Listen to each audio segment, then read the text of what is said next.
कैसे हैं आप सब। आई होप आप सब ठीक होंगे। तो अभी एक नया लेक्चर लेके मैं आ गया हूँ आपके पास। बेसिक कैलकुलेशंस आज हम करेंगे, सीखेंगे। तो बेसिक कैलकुलेशन मैं इसलिए शुरू कर रहा हूँ क्योंकि बड़े सारे ऐसे बच्चे हैं जिनको बेसिक कैलकुलेशंस का नहीं पता होगा। ऑल्दो मल्टीप्लाई प्लस माइनस तो सबको पता रहता है, डिवीजन पता रहता है, लेकिन एग्ज़ाम पॉइंट ऑफ व्यू से जो चीज़ें अभी इंपॉर्टेंट चाहिए आपको फटाफट तैयारी करने के लिए, वो मैं अभी आपको सिखाने जा रहा हूँ। तो सबसे पहले हम करेंगे squares and cubes of numbers. ठीक है, 30 तक के स्क्वेयर्स और 30 तक के क्यूब तो आपको अभी के अभी रटने ही पड़ेंगे। बड़े सारे आपको किसी की नहीं सुननी, बड़ी सारी चीज़ें और भी हैं। अभी आपको सिर्फ मेमोराइज़ करने हैं 1 से लेकर 30 तक के स्क्वेयर्स एंड क्यूब्स। ठीक है, तो ये आप अपनी स्क्रीन पे देख रहे हैं स्क्वेयर्स एंड क्यूब्स। मैंने नंबर लिख रखे 1 to 30। ठीक है, तो सिंपली आपको लिखना है स्क्वेयर्स एंड क्यूब्स। आप साथ साथ लिख सकते हैं, कॉमा डाल के आप इसका क्यूब लिख लीजिए। जैसे 1 का स्क्वायर 1 है, क्यूब 1 है। 2 का स्क्वायर 4 और क्यूब 8, ये सो ऑन। अभी मैं आपको लिख देता हूँ। ये आपको साथ साथ में या तो आप स्क्रीनशॉट ले लो, लेकिन बेटर यही होगा आप इसको मेमोराइज कर लें।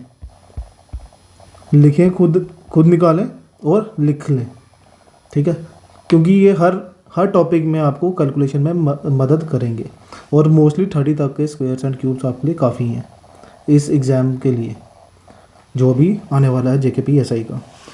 ठीक है, एग्ज़ाम डेट मैंने आपको बताया है कि मार्च या अप्रैल तक आ सकती है। और एसएसबी का कोई पता नहीं है कब किस टाइम पे नोटिफिकेशन ये निकाल दें। तो गाइस, सभी स्क्वेयर्स एंड क्यूब्स आपके स्क्रीन पे हैं। बस 26 से लेकर 30 तक के जो हैं क्यूब्स, ये आपके लिए होमवर्क है। ये आप खुद लिखेंगे कि क्या होते हैं। देखिए, मकसद आपको बताने का इसका एक ही वीडियो में यही है कि आपको स्क्वेयर्स एंड क्यूब्स एटलीस्ट याद हों। ठीक है, तो इसमें कोई बड़ी बात नहीं है, कोई बड़ी टास्क नहीं है, ये आपको करना ही पड़ेगा। अगर नहीं कर सकते तो फिर पढ़ाई की तैयारी छोड़ दो। ठीक है, एग्ज़ाम की तैयारी मिनटू से छोड़ दो, कोई दिक्कत उसमें कोई फ़न नहीं है। फिर ये चीज़ें आप एक स्क्रीनशॉट ले लो, नहीं पढ़ा जा रहा जूम इन कर लो। ठीक है, सॉल्व करो। इसी तरीके से 3 टेबल बना के कर लो। याद करने का तरीका इनको एक सिंपल सा क्या रहेगा कि जैसे जो 4 डिजिट नंबर हैं उनको याद करने का तरीका है, जो जब भी आप सुबह शाम जब भी आप बाज़ार में निकलते हो, गाड़ियों के नंबर देखते हो, तो उन नंबर्स के साथ रिलेट करना शुरू करो, जो अभी तक आपने कभी किया नहीं मेरे ख्याल से। जिन्होंने किया है तो अच्छी बात है। ठीक है, इसी के साथ हम आगे बढ़ेंगे परसेंटेज की तरफ। फ्रैक्शंस एंड परसेंटेज इंपॉर्टेंट कौन कौन से हैं जो कि हमें रेशो प्रोपोर्शन में काम आएंगी, परसेंटेज टॉपिक में काम आएंगी, मिक्सचर एलिगेशन में काम आएंगी, मोस्टली हर जगह काम आएंगी। ठीक है, तो अभी हम इंपॉर्टेंट फ्रैक्शंस और परसेंटेजेस देखेंगे। तो यहाँ पे अभी इंपॉर्टेंट फ्रैक्शंस और परसेंटेजेस मैं आपको इसलिए लिखवा रहा हूँ ताकि आप एग्ज़ाम में ये सारी चीज़ें बढ़िया से कर सकें। ठीक है, ये आपको मेमोराइज़ भी करने हैं और जैसे जैसे क्वेश्चंस की प्रैक्टिस करते जाएंगे तो ये आपको याद भी रह जाएंगे।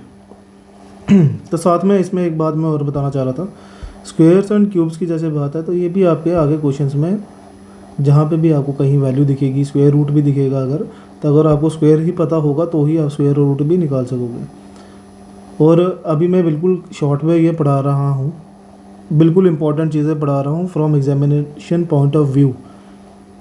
एक बार एग्ज़ाम हो जाए उसके बाद मैं आपको इन डेप्थ भी ये बताऊँगा। ठीक है, तो अभी पहली फ्रैक्शन देखते हैं हमेशा की तरफ। 1 को हम क्या कर सकते हैं, 100% कह सकते हैं।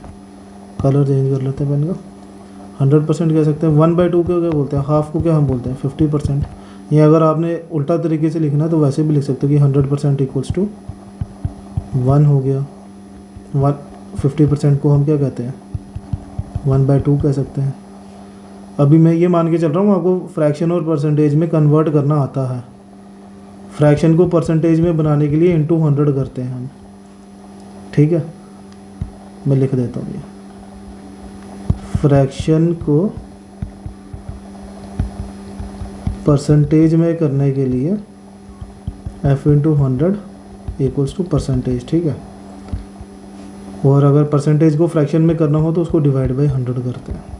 इतनी सी बात बेसिक आपको ये तो पता होगी, क्लास 5th से ही शुरू हो जाता है मेरे ख्याल से समझाना है स्कूल्स में। ठीक है, तो आगे कंटिन्यू करते हैं। जैसे हाफ को हम क्या लिख सकते हैं, 50%।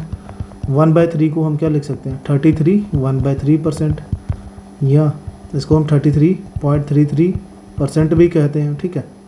उसके बाद 1/4 को हम लिखते हैं 25%, 1/4 जिसे हम बोलते हैं। 1/5 को हम कर सकते हैं 20%, ठीक है। जिसको समझ नहीं आएगा, जिसको ज़्यादा डिटेल जाननी है, तो वो कमेंट बॉक्स में बोल सकता है, ठीक है। 16 2/3% लिखते हैं 1/6 को, या 16.66%। जब भी कल क्वेश्चन में अगर 16.66% आ रहा होगा तो हम उसको 1/6 भी अगर कन्वर्ट करना हो तो कर सकते हैं। तो लेकिन ये करोगे कब, जब किया होगा तो, ठीक है। मैं सारी फ्रैक्शंस आपको लिखवा रहा हूँ, ठीक है।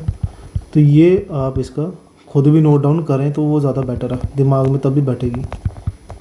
तो क्वेश्चंस जब करते जाएंगे तो ये चीज़ें काम आएंगी हमारे। तो ये हमने 1/8 तक देख लिया कि 1/8 कितना होता है, 12.5%, ठीक है। उसके बाद देखते हैं 1/9%, वो हो गया आपका 11.11%, ठीक है। ये सारी फ्रैक्शंस आपकी जो स्क्रीन पे हैं, इसका आप स्क्रीनशॉट ले लो और लिखो इसको बैठ के अपने अपनी किताबों पे, ठीक है।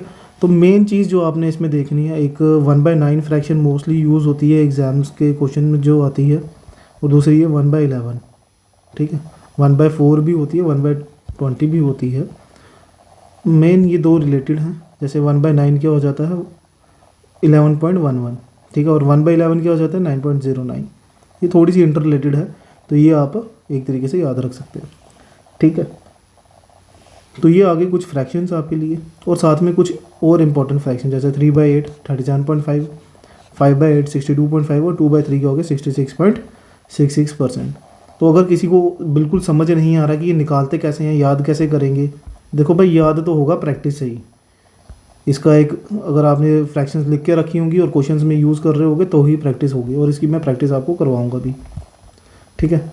दूसरा तरीका क्या है कि अगर जैसे फॉर एग्जांपल लेते हैं 1/12 को आपने फ्रैक्शन, इस फ्रैक्शन को आपने क्या करना है, आपके पास फ्रैक्शन है 1/12, ठीक है। आपने इसको परसेंटेज में लिखना है, तो आप कैसे लिखोगे 1/12 इंटू 100, तो कितना हो गया 100/12, और 100 को आप 12 से डिवाइड करोगे तो ये आपका आ जाएगा 8.33, ठीक है। तो ये आपने करना, फ्रैक्शन को आपने परसेंटेज में बनाने के लिए इंटू 100 करना है, और परसेंटेज को अगर फ्रैक्शन में बताना है तो आपको डिवाइड बाय 100 करना है।